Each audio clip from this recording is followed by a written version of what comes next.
Assalamualaikum warahmatullahi wabarakatuh. Selamat datang di mata kuliah Metodologi Penelitian Sosial. Di pertemuan yang kedua ini, kita akan membahas tentang kebenaran. Kebenaran dalam metodologi penelitian sosial menjadi hal yang sangat penting karena pada hakikatnya penelitian sosial itu bertujuan untuk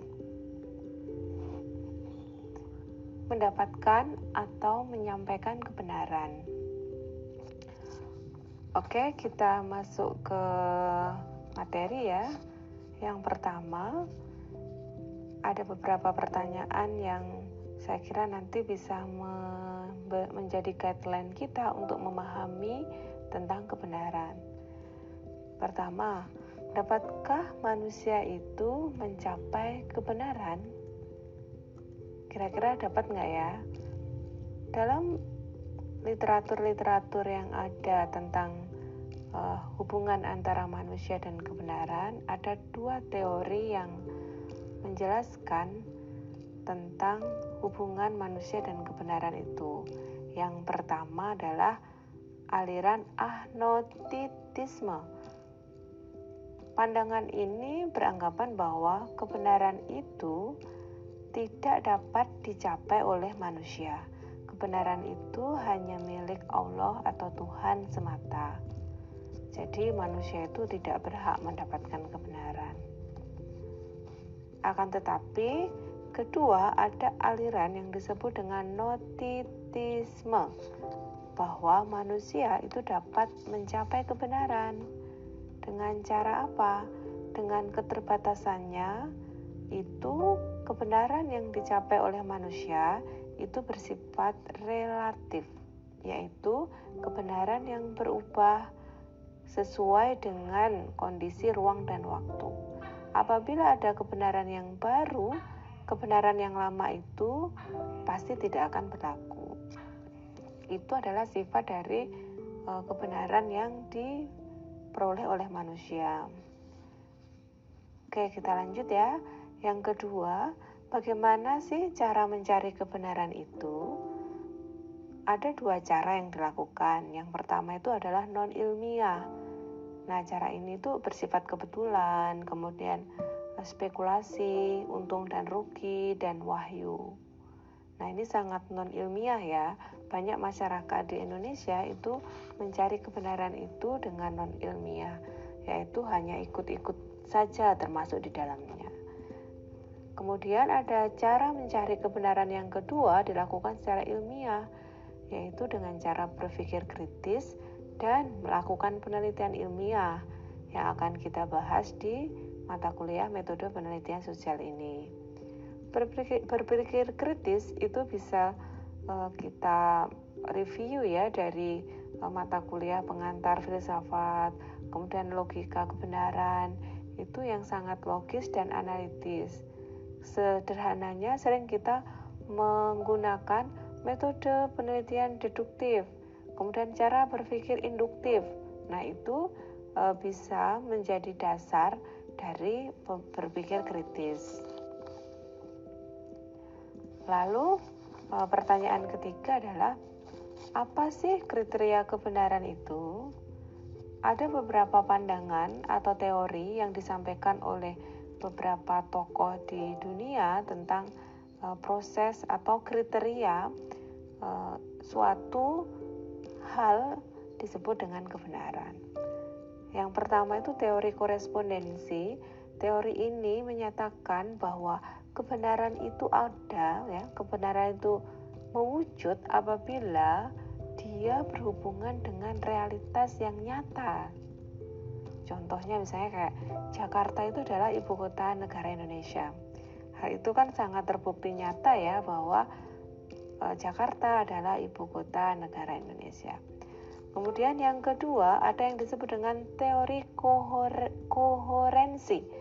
Apa sih teori koherensi? Menurut pandangan teori ini, kebenaran terjadi karena ada suatu kesesuaian antara suatu pernyataan yang sebelumnya dengan pernyataan yang sekarang ini.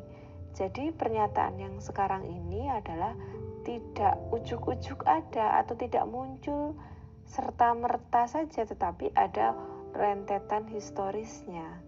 Contoh, misalnya negara Indonesia itu disebut negara agraris. Nah, kenapa disebut negara agraris? Tentu ada landasan berpikirnya yang dari dulu sampai sekarang itu masih ada. Bahwa sebagian besar mata pencaharian masyarakat Indonesia adalah petani. Nah, itu yang menjadi dasar negara Indonesia disebut negara agraris. Kemudian kita melanjutkan teori yang selanjutnya tentang kriteria kebenaran, itu adalah teori pragmatis. Apa sih teori pragmatis itu? Teori pragmatis itu berpendapat bahwa adanya kebenaran itu karena adanya fungsi dalam masyarakat. Nah, misalnya pemberian bantuan dalam masyarakat kita ya, dalam berbagai macam bentuknya, itu dapat mengurangi kemiskinan. Nah, sehingga pragmatisnya bantuan yang diberikan kepada masyarakat miskin itu terus-menerus ada, karena itu menjadi sebuah kebenaran untuk mengentaskan kemiskinan. Kemudian ada pandangan yang lain tentang kriteria kebenaran itu adalah konstruktivisme. Dalam pandangannya, kebenaran itu adalah suatu konstruksi, suatu bentukan dari proses sosial yang dipengaruhi oleh relasi kuasa. Tentunya yang memiliki kekuasaan itu yang akan memegang kebenaran itu sendiri. Misal, contoh ya, karena Islam itu mayoritas di Indonesia, sering atau dalam masyarakat itu muncul stigma bahwa yang tidak memakai jilbab itu adalah bukan umat Islam, bukan identik dengan non-Islam. Padahal ada umat Islam juga itu yang tidak menggunakan jilbab. Tapi karena pandangan Islam itu adalah mayoritas atau dikonstruksi bahwa umat Islam itu simbolnya itu menggunakan jilbab, maka yang tidak menggunakan jilbab itu disebut dengan umat non-Islam. Oke, berlanjut ke teori berikutnya ya tentang kriteria kebenaran, itu ada teori konsensus. Apa sih teori konsensus? Menurut pandangan teori ini, kebenaran itu merupakan sebuah konsep yang disepakati bersama atau konsensus dari semua kelompok yang ada. Nah, ketika sudah ada kesepakatan bersama, itu yang disebut dengan kebenaran.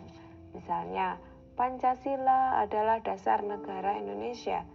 Karena itu dianut dan diakui oleh seluruh rakyat Indonesia, maka itu menjadi sebuah kebenaran.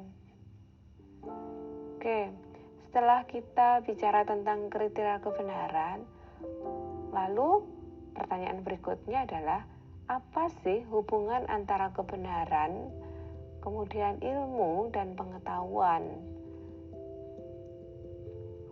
dan penelitian yang akan dikaji dalam metode penelitian sosial ini? Kebenaran adalah sesuatu yang diakui sesuai dengan logika.